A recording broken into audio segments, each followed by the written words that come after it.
친환경이 이끄는 K조선의 미래, 조선 관련 종목이 또 등장을 했습니다. 네, 조선업종도 최근에 좀 이렇게 등락이 좀 있었고요. 특히나 개별 종목, 하나오션 같은 종목은 변동성도 굉장히 좀 크게 나타나서 꽤나 관심이 많으실 것 같은데요.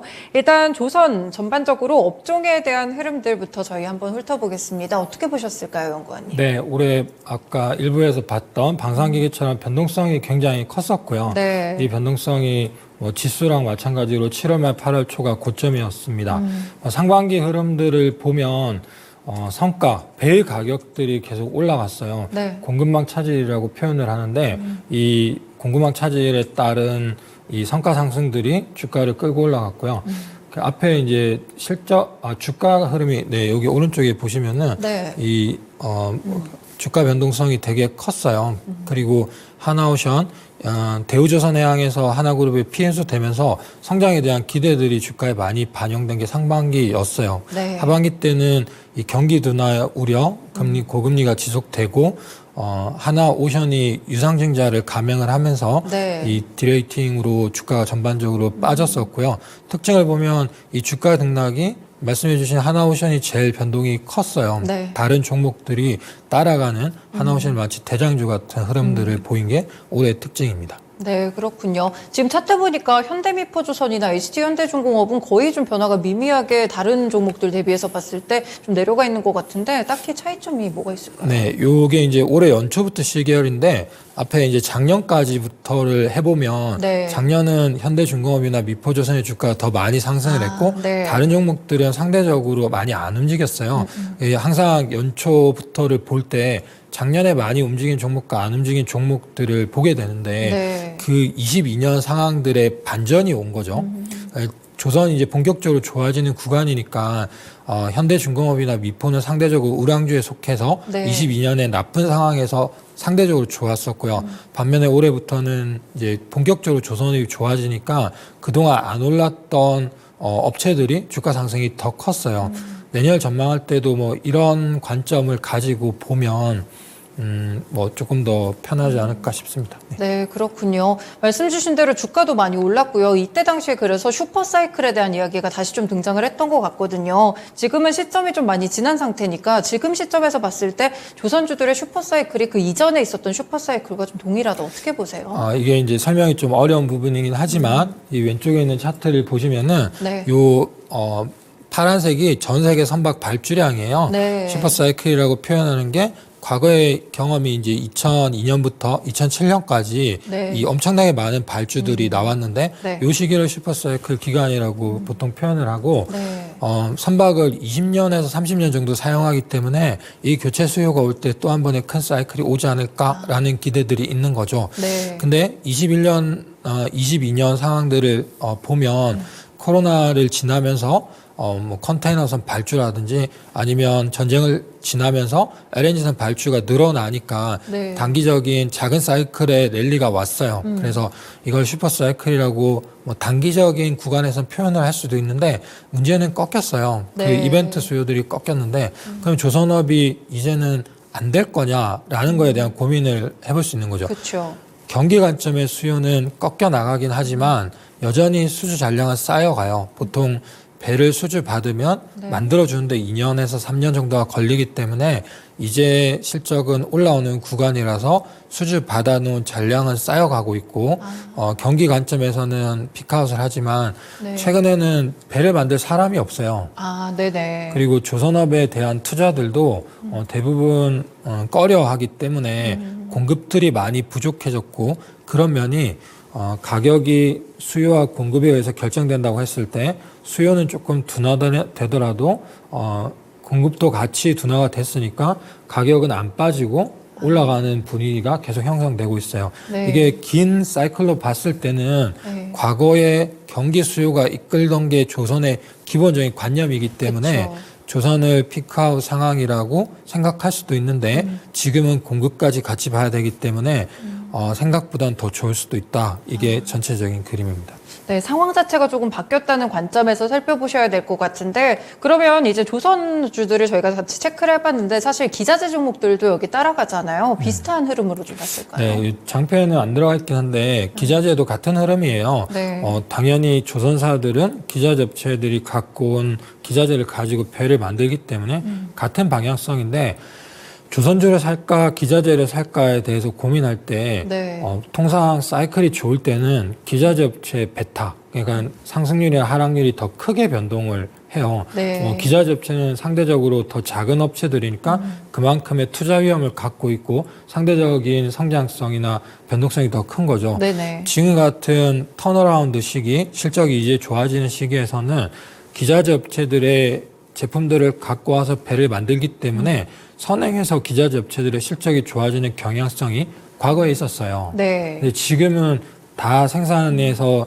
조금씩 차질이 있는 상황이기 때문에 올해 연간으로 봤을 때 기자재 업체보다 조선사들의 주가가 더 좋았어요. 아, 네. 조선사들 평균으로 해보면 대략 연초 대비하면 한 20%에서 30% 정도 주가가 상승했고 기자재 업체들은 평균적으로 연초 가격 수준이에요. 아, 그렇군요. 근데 서두에 이제 질문 주신 것처럼 이 현대중공업이나 미포의 작년 상황, 올해 상황처럼 올해 기자재 업체들이 주가가 안 좋았고 내년에 조선업이 좋아지는 연장선이라고 했을 때 네. 상대적으로 주가가 안 올랐다는 게 투자 포인트가 될 수도 있어요. 그래서 내년에 조선주가 괜찮다고 보면 기자재 업체들의 상승률이 더 클 수도 있다고 봅니다. 네, 그렇군요. 이번엔 또 기자재 업체들까지 조금 다른 시각으로도 함께 분석을 해주셨습니다.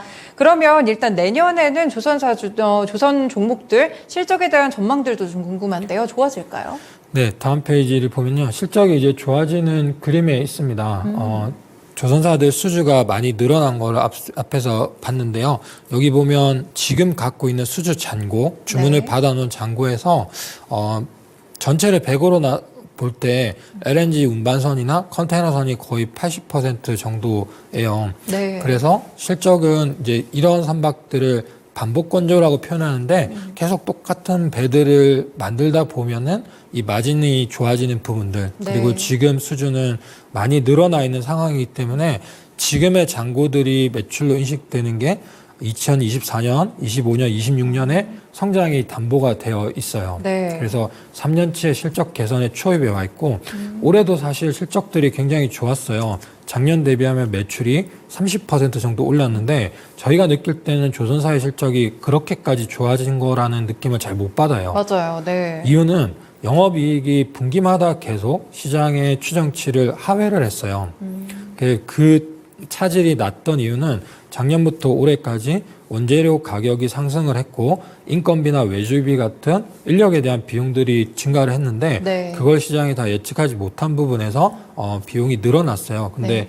빠르면 4분기 내년을 봤을 때는 이 비용들이 증가한 건 이제 증가세가 둔화가 되는 분위기에 있고 매출은 계속 늘어나기 때문에 내년 실적부터는 계속 좋을 것 같아요. 네, 그렇군요. 내년 실적까지도 좀 기대를 해볼 수가 저희가 있겠습니다. 지금 보니까 LNG선이랑 컨테이너선이랑 지금 전반적인 비중을 봤을 때 합계 비중을 보니까 LNG선이 조금 더 많은 것 같은데 이게 흐름이 좀 바뀌고 있는 건가요? 친환경 쪽으로? 네, 어떻게 맞습니다. 보시나요? 요 다음 페이지 아마 LNG 내용이 있을 텐데요. 네. 오른쪽은 LNG 물동량이고요. 네. 이 LNG는 액화 천연가스고 전쟁이나 아니면 친환경 상황들, 친환경으로 가기 위해서 되도록이면 화석연료를 안 써야 되는데 그 화석연료 중에서는 천연가스가 상대적으로 오염도가 덜하기 때문에 네. 천연가스 수요가 많이 늘어나고 있고 러시아에서 전쟁이 나면서 러시아에서 파이프라인 유럽으로 가는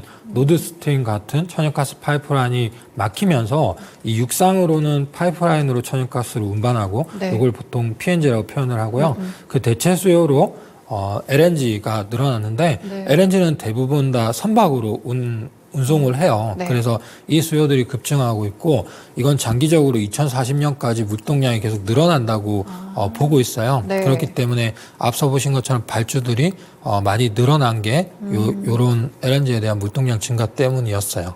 그렇군요. LNG 선박이 그러면 상대적으로 좀 고마진 선박인가요? 네, 맞습니다. 통상 배 한 척에 1,000억에서 3,000억 이렇게 하는데 네. LNG 선박이 제일 비싸요. 한 척에 거의 3,000억 정도 하는데 뭐 이유를 생각해 보면 LNG는 마이너스 162도에서 액화를 해놓은 네네. 형태이고 그걸 운반할 때 빠르게 운반을 해야 되고 안전하게 운반을 해야 되고 조금이라도 틈이 있으면 LNG가 기화돼서 다 공기 중에 날아가기 때문에 네네. 이거를 본행을 하고 운항을 하는 기술들이 굉장히 퀄리티가 높아요. 그래서 가격도 비싸고 한국 업체들이 상대적으로 기술적으로 우위에 있기 때문에 네. 수주의 95% 정도를 한국이 다 가져오기 때문에 한국에는 정말 중요한 선박인 거죠. 네, 그렇군요. 그러면은 그 조선의 그런 조선사들 중에서 LNG 선박 쪽을 좀 잘하고 있는 곳이나 비중이 높은 종목이 어떤 네, 쪽인가요? 보통 빅3라고 표현을 하는데요. 네. HD 현대중공업이나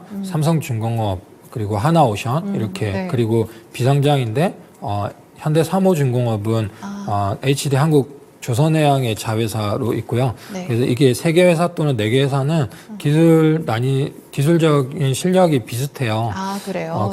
그래서 뭐 빅3가 한국에서도 빅3지만 전 세계에서도 빅3고 LNG 비중은 보통 한 50% 정도로 대부분 비슷하게 유지를 하고 있어요. 좋아진 거의 수혜를 다 같이 받았다 이렇게 보시면 됩니다. 네, 골고루 좀 좋아지고 있고 확실히 국내 조선사들의 그런 기술력이 엄청나다는 점을 함께 또 알 수 있었는데요. 조금 더 세부적으로 들어가서 이렇게 LNG 선에 대한 수주가 좀 늘어나고 있고 이 부분이 좀 기대가 되는 상황에서 기자재 섹터들도 굉장히 좀 세분화돼 있잖아요. 네. LNG 선박 쪽으로 좀 수혜를 받을 만한 파트는 어디가 있을까요? 네, 그 본행제 이제 액화를 위해서 그 본행제 업체들이 있는데 뭐 보온도시락이나 그 보냉병 같은 거에 안에 스티로폼 같은 뭐 그런 형태인 거죠. 원리는 네. 그런 걸 만든 업체가 동성 하이텍이나 한국카본 같은 업체가 있고요. 네. 두 업체는 과점적인 성격을 띠고 있어요. 쉽게 만들 수가 없기 때문에 올해 상반기 때 한국카본에서 공장 화재 사고가 있었는데 동성 하이텍이 일부 반사이익을 누리긴 하지만 네. 두 업체 다 대안이 없기 때문에 이 본행제에 대한 수혜를 받고 있는 업체들입니다. 네, 그렇군요. 기자재 섹터에서도 이렇게 본행제 쪽으로 조금 더 살펴보시면 도움이 될 것 같습니다. 일단 그리고 최근에 이제 LNG선 선박도 늘어나고 조선사들이 친환경 규제를 좀 받고 있더라고요. 이 내용은 좀 어떻게 체크를 해보면 될까요? 네, 이 부분이 굉장히 중요한 부분인데 앞서 실적이라든지 아니면 LNG의 모멘텀도 얘기를 했지만 네. 시장에서 많은 질문은 이 흐름들은 주가에 어느 정도 녹아져 있지 않냐는 네네. 거예요. 지금 수주 잔고에서는 얼마나 돈을 벌 건지에 대해서 어느 정도 가늠을 할 수 있는데 지금 잔고에서는 24년, 25년, 26년의 실적 성장들이 어느 정도 알려진 상황이고 네. 주가에는 반영이 돼 있다고 가정을 하면 네. 지금부터 중요한 건 27년 이후의 실적 상황들일 텐데 그쵸. 이 먼 미래긴 하지만 이 27년 이후의 상황들은 지금도 조선사들이 받고 있는 수주가 27년 이후에 인도를 하는 물량들이에요. 그러니까 지금의 수주나 성과를 살펴보면 그 이후의 상황들을 알 수 있고 그 의미는 지금의 수주 전망들이 주가에 더 큰 의미인데 이게 어려운 게 수주는 피크아웃을 했어요. 네. 올해는 작년 대비 수주가 10% 정도 감소를 했고 내년에도 올해 대비하면 10% 이상 감소를 할 것 같아요. 그러면 앞서 이제 얘기 나눈 것처럼 경기 관점에서는 꺾였는데 네. 어떤 포인트로 조선주를 볼 수 있을까? 숨은 기회가 뭐가 있을까라고 했을 때 환경 규제를 이야기해 볼 수 있어요. 아, 그렇군요. 그리고 앞서 말씀드린 이제 공급에 대한 제약도 말씀을 드렸는데 공급 제약이 성과를 끌어올리고 있는 상황이고 그 이후의 성장성은 이 환경 규제로 볼 수 있는데 여기 왼쪽 표에서 보시면 조금 작긴 하지만 네. 2050년이 되면 선박에서 발생하는 탄소를 모두 없애겠다. 넷제로가 시행이 되는데 그러면 지금의 선박들 통상 의미 있게 운항되는 화물선이 전 세계적으로 10만 척 정도가 있는데 네. 이 선박들이 대부분 바뀌어가야 돼요.